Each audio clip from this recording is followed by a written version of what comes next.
So what we have on offer, that's what we are going to see on this slide. What we have on offer is creative, bite-sized sales and customer associate training videos. And we've clubbed it into two sections. The first is reusable induction programs. The way we spoke of earlier, multiple people joining in multiple times. So how do you have an induction module which different people can run at different points of time?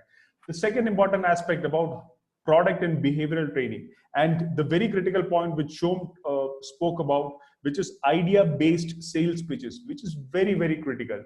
How do you train for service standards? If you have a large franchising unit or large number of stores, there are certain service protocols to be maintained. So how do you create a module for that? And the very critical thing, which is daily motivation and selling tips. Every day, imagine a customer or a sales associate getting these motivational and selling tips. It will have a phenomenal effect on sales. And the second set of services is if it is something which is very, very specific, like unique businesses like clinical operations or fast food chains, they need to have a certain, a training which is unique. So we can develop custom programs.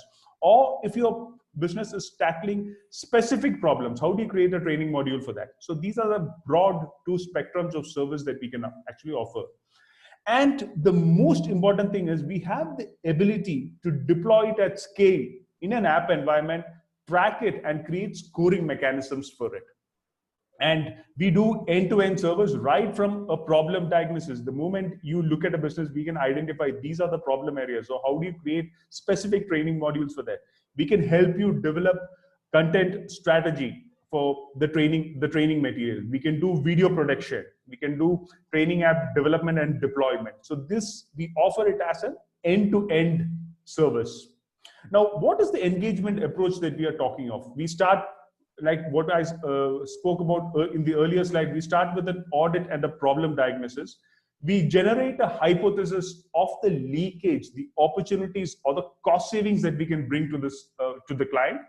We look at alignment. I mean, once we have the hypothesis, we align it with the business or the client team, and only then we get into the execution. Now, audit can happen at two levels. One is at a store level, or one can happen at the brand level.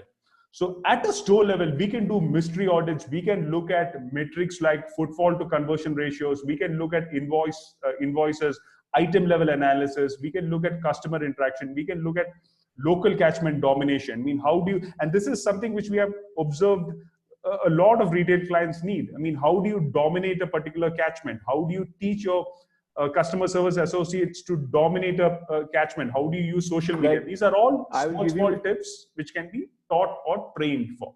Go ahead. Subhash, I'll give you an example. Local catchment domination. There were two CSRs in Madurai. Not in Madurai, in Mahabalipuram.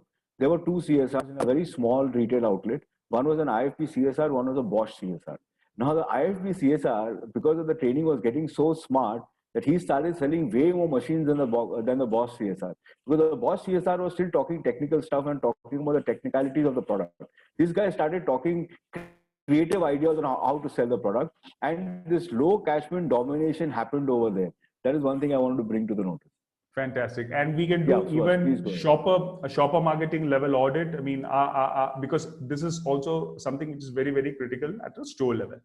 At a second level, at a brand level, we can do the entire customer value chain mapping, right from like a point what Shom was talking about. What are the kind of triggers, I mean, which the customer service associate should talk about? If customers are evaluating the product in a certain way, how do you match the sales pitch along the evaluation parameters? How does customer make a choice? So how do you make the selling pitch align for that? How do customers purchase, right from the customer receiving the product? How does the consumption happen? How does the disposal happen? We can look at the entire customer value chain, identify what are the problem areas, and develop specific training modules for that. These are two areas. And effectively, to sum up, this is what we want to tell. We spoke about creative, engaging, bite-sized training videos, which is tips videos. That's one point that we spoke about. The second is cost-effective, drip-style, daily motivational, 24/7, anytime accessible videos. And the most important thing, which is whatever programs that we are creating should be measurable, trackable, and it should be linked to sales incentives. And when you do a program like this, what happens is the end result is happy, motivated associates and partners. And when that happens, automatically you will see an increase in sales, you will see happy customers, and word of mouth starts kicking in for your business. So this is the way I would like to sum up. And before we go back, I just want to talk of two things which we didn't go into details. One is we have a detailed offering around shopper marketing, not going into the details of this. And also we have another module around detailed customer value chain mapping. Again, not going into this. So coming back, this is where we want to stop our presentation with exactly how this can lead to an increase in sales, an increase in word of mouth, and generate happy customers for your business.